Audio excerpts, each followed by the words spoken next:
Ya no le digas. Ya no le digas. No, así. ¿Dónde está Tonri?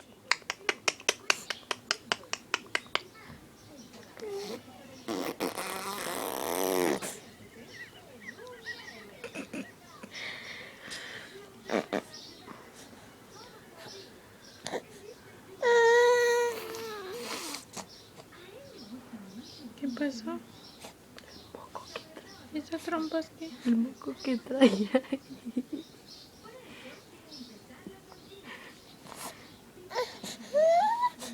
Ya.